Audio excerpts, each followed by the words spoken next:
For me, thank God, wala namang taong nangangailangan ng gano'ng kanta sa but of course, lagi silang lumalapit kay God for guidance. Pero doon naman sa mga taong kailangan, doon sa mga taong may pinagdaraanan.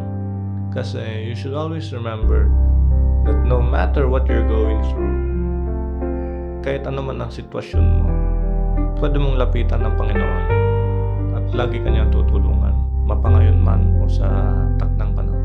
Saan man ako bumaling, ika'y naroroon, tumalikod man sa'yo.